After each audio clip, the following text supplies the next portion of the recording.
Lihat firman Tuhan di dalam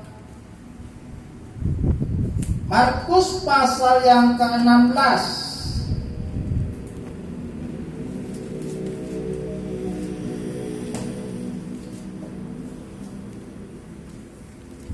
Markus pasal yang ke-16 ayat yang pertama sampai ayatnya yang ke-8. Markus pasal 16 ayat 1 sampai 8. Ya. Kebangkitan Yesus. Setelah lewat hari Sabat, Maria Magdalena dan Maria ibu Yakobus serta Salome membeli rempah-rempah untuk pergi ke kubur dan meminyaki Yesus. Dan pagi-pagi benar pada hari pertama minggu itu, setelah matahari terbit, pergilah mereka ke kubur. Mereka berkata seorang kepada yang lain, "Siapakah yang akan menggulingkan batu itu bagi kita dari pintu kubur?" Tetapi ketika mereka melihat dari dekat, tampaklah batu yang memang sangat besar itu sudah terguling. Lalu mereka masuk ke dalam kubur dan mereka melihat seorang muda yang memakai jubah putih duduk di sebelah kanan. Mereka pun sangat terkejut. Tetapi orang muda itu berkata kepada mereka, "Jangan takut, kamu mencari Yesus orang Nazaret yang disalibkan itu. Ia telah bangkit. Ia tidak ada di sini. Lihat, inilah tempat mereka membaringkan dia. Tetapi sekarang pergilah, katakanlah kepada murid-muridnya dan kepada Petrus, ia mendahului kamu ke Galilea. Di sana kamu akan melihat dia, seperti yang sudah dikatakannya kepada kamu." Lalu mereka keluar dan lari meninggalkan kubur itu, sebab gentar dan dahsyat menimpa mereka. Mereka tidak mengatakan apa-apa kepada siapapun juga karena takut. Amin. Kebangkitan Yesus memberi kemenangan bagi setiap kita. Satu tema firman Tuhan yang pagi hari ini kita akan renungkan.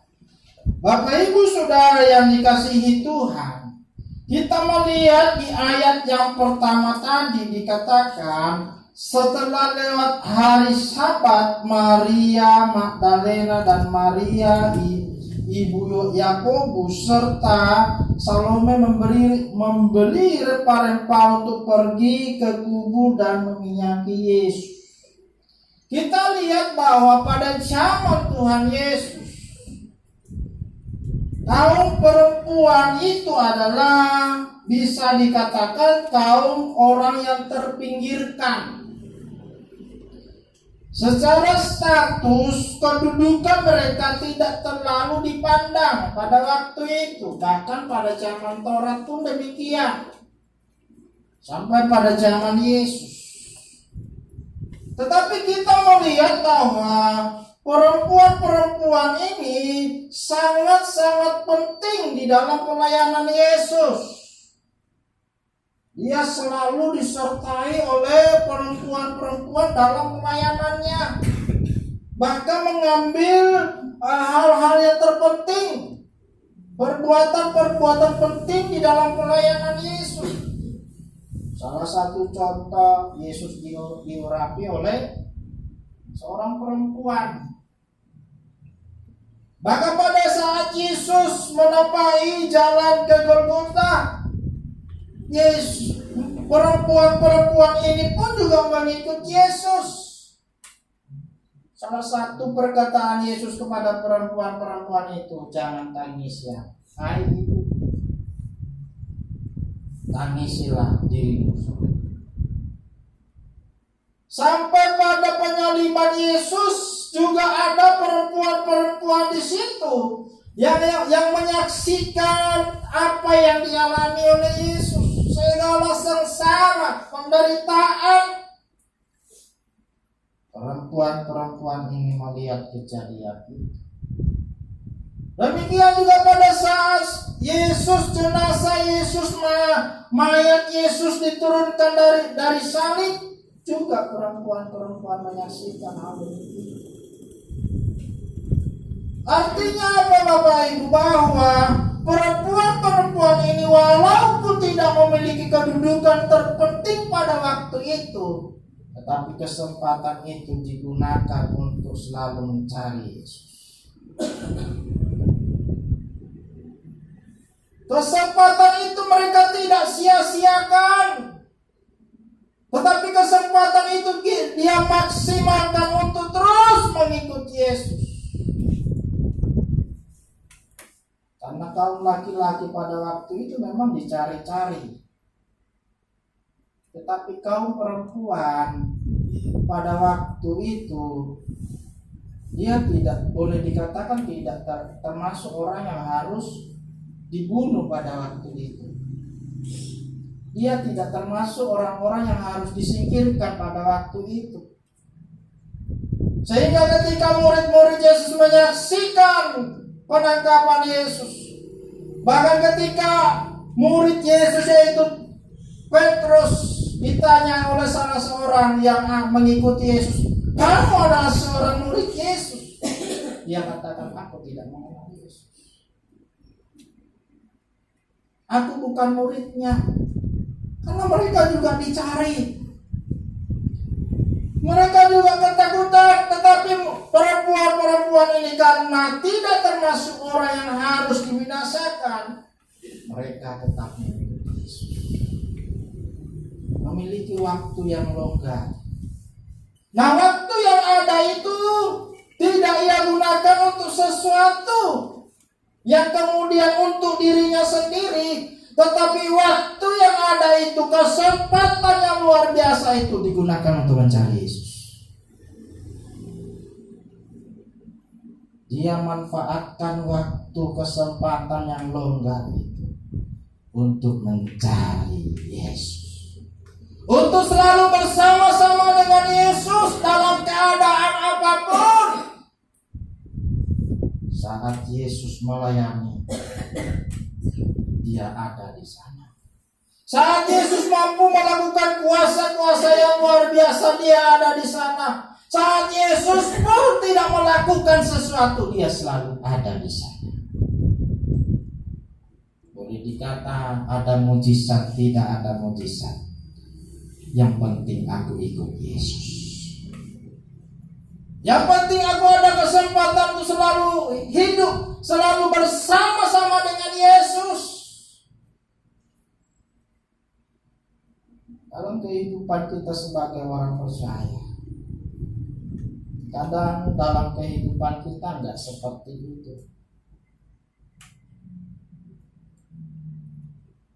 Kita punya banyak waktu, kita punya banyak kesempatan untuk melakukan sesuatu untuk Yesus. Kita masih mikir dua kali. Kita masih mikir, menganalisa, menghitung-hitung dan lain sebagainya. Bagaimana kalau ini, bagaimana kalau itu. Enggak seperti itu kaum perempuan ini. Yesus mau melakukan mujizat, Yesus mau hidup, mau ada di dalam kubur, aku tetap ikut Yesus. Ini keputusan yang juga harus menjadi keputusan bagi kita. Sehingga kita sebagai orang Kristen tidak hanya mencari berkatnya Tuhan. Kita tidak mencari supaya saya sehat, supaya saya ini dan lain sebagainya. Mereka berkata seorang kepada yang lain, "Siapakah yang akan menggulingkan batu itu bagi kita dari pintu kubur?" Ini juga menjadi pertanyaan dalam hidup, dalam hati para perempuan ini untuk datang ke makam itu. Karena melihat kondisinya adalah seorang perempuan, tahu betul tentang kemampuan kekuatannya, tahu betul segala kelemahannya. Kita nggak mungkin menggulingkan batu yang cukup besar dari pintu kubur itu. Tetapi dalam pemikiran yang mereka pikirkan itu tidak kemudian ia berhenti. Enggak usah saja. Dia tidak membuat mereka berhenti karena perkataan itu. Akan firman Tuhan. Tetapi ketika mereka melihat dari dekat, tampaklah batu yang memang sangat besar itu sudah terguling. Ketika mereka sudah dekat, tampaklah batu yang sangat besar itu sudah terguling. Tuhan sudah mengerjakan bagiannya. Apa yang kita pikirkan saat ini, kalau itu kita kerjakan terus, akan sampai kepada Tuhan mengerjakan bagiannya dalam hidup kita. Lakukan saja apa yang saudara dengar tentang firman Tuhan, lakukan dengan sukacita. Ambil bagian dalam pelayanan Tuhan. Beberapa waktu kami rapat MPW di Polda, saya menyaksikan bahwa kami mau membangun gereja yang baru, bangunan baru. Dan jemaat semuanya saya suruh ambil bagian.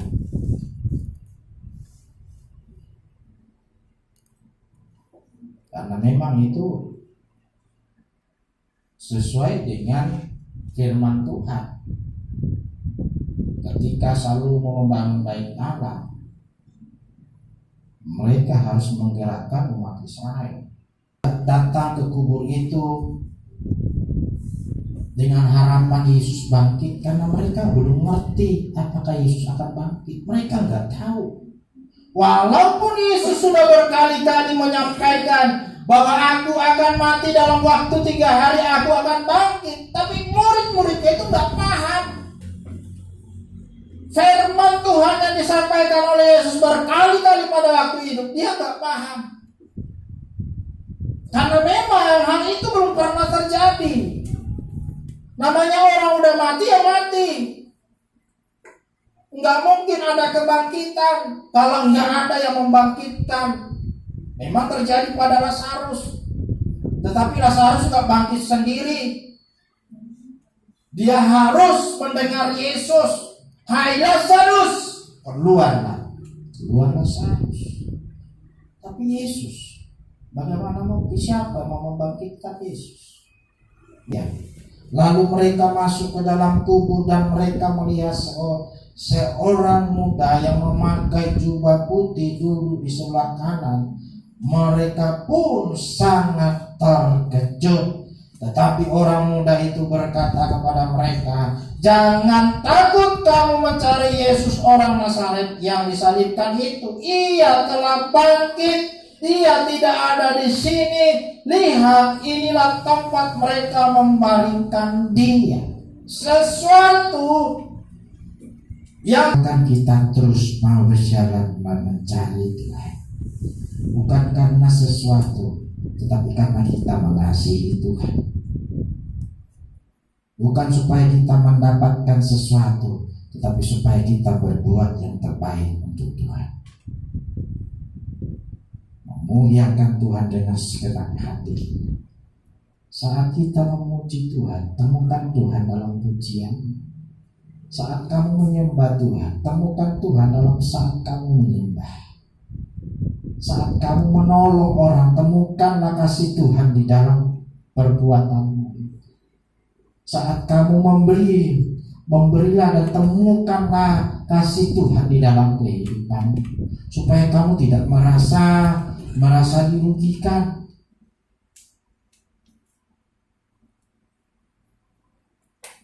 Karena ketika kita harus memberi, dikatakan firman Tuhan harus tulus hati, rela dan ikhlas.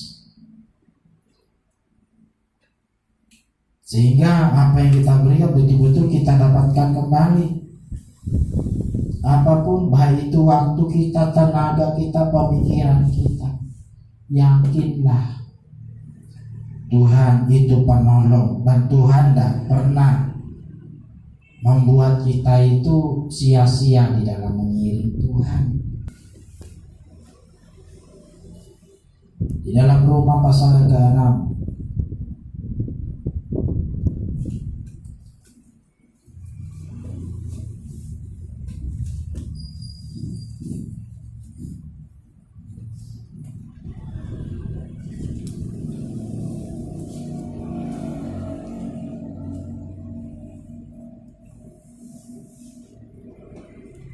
dibaca dulu di dalam 1 Korintus 15 ayat yang ke 57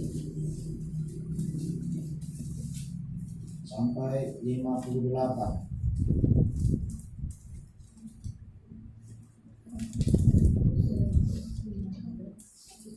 1 Korintus pasal yang ke-15 ayat 57 sampai 58.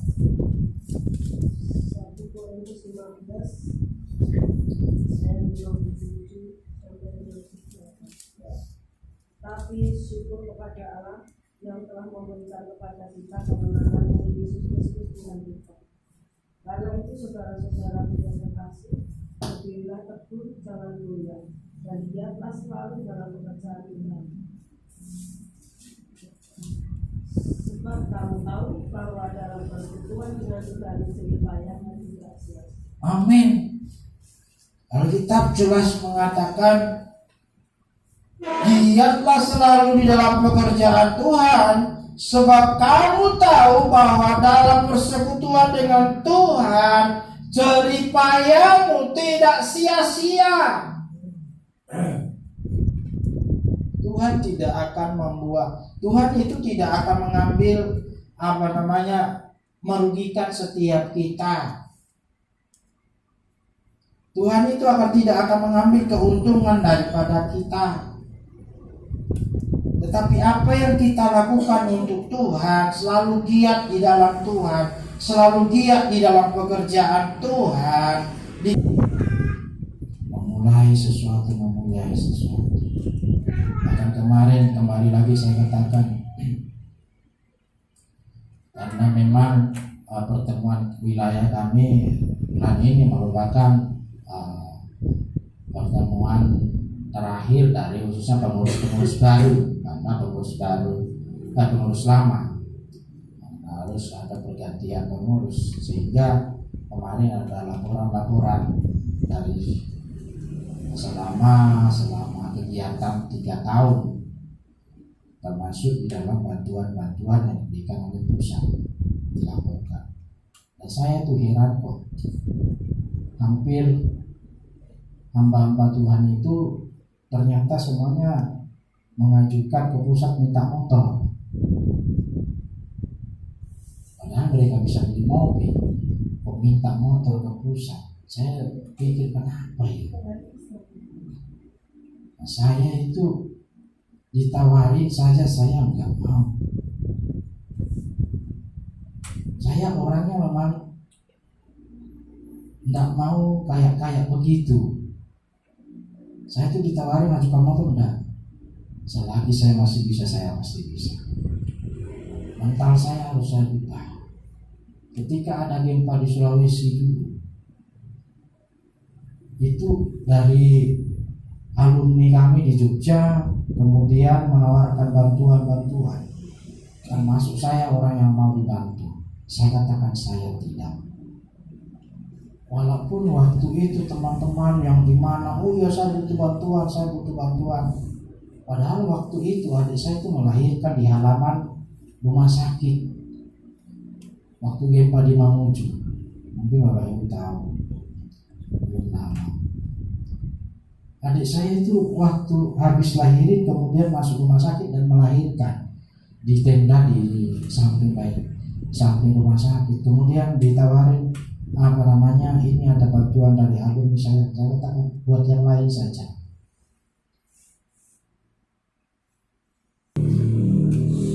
Ayat yang ke-7 saya baca lagi sampai ayat 8. Tetapi sekarang pergilah, katakanlah kepada murid-muridnya dan kepada Petrus, ia mendahului kamu ke Galilea. Di sanalah kamu akan melihat dia seperti yang sudah dikatakannya kepadamu. Jadi kita melihat di sini ketika Yesus pada waktu ia ditangkap dan disalibkan, semua orang meninggalkan dia, semua orang menjauhi dia, bahkan murid-muridnya sekalipun. Ia dikecewakan oleh murid-muridnya yang pada waktu Yesus naik bukit untuk disalibkan, dia membutuhkan orang yang bisa menolong dia untuk memikul salibnya waktu itu. Tetapi murid-muridnya gak ada satu pun. Sehingga yang menolong Yesus siapa pada waktu itu? Tahu gak? Hah? Yusuf dari Arimatea, yang pada waktu itu hanya lewat dan melihat orang berjalan, melihat Yesus jatuh bangun di dalam memikul salibnya, yang kemudian Yusuf dari Arimatea itu bisa menolong Yesus membawa salib itu sampai di Golgota. Murid-muridnya kemana? Murid-muridnya meninggalkan mereka. Murid-muridnya menyembunyikan diri. Murid-muridnya menjauhkan diri. Tetapi ketika kebangkitan, Yesus tidak kemudian mengingat kejadian itu. Dia berkata kepada perempuan-perempuan itu, katakanlah kepada murid-muridnya, kepada Petrus, ia mendahului kamu di Galilea, dan di sanalah kamu akan melihat dia seperti yang sudah dikatakannya kepada. Lalu mereka keluar dan lari meninggalkan kubur itu, sebab gonta dan dahsyat menimpa mereka. Mereka tidak mengatakan apa-apa kepada siapapun, juga karena takut. Jadi sesuatu yang luar biasa yang dialami oleh Maria Magdalena dan kawan-kawan ketika ia datang kepada kubur itu. Mereka seolah-olah sangat berat untuk melangkah, tetapi mereka tetap melangkah. Mereka diselimuti dengan pikiran-pikiran sesuatu yang tidak mustahil. Tetapi yang mereka lakukan terus berjalan. Dan pada waktu ketemu dengan kubur itu yang sudah terbuka, sesuatu berubah di dalam kehidupannya. Dia masuk di dalam kubur itu dan mendengarkan suara Yesus. Dan setelah keluar daripada kubur itu, mereka berlari. Tidak lagi berjalan seperti ketika datang ke kubur itu. Tuhan ini jadi berkat bagi kita senantiasa lebih lagi mengalami kebangkitan Tuhan. Amin. Kita berdoa.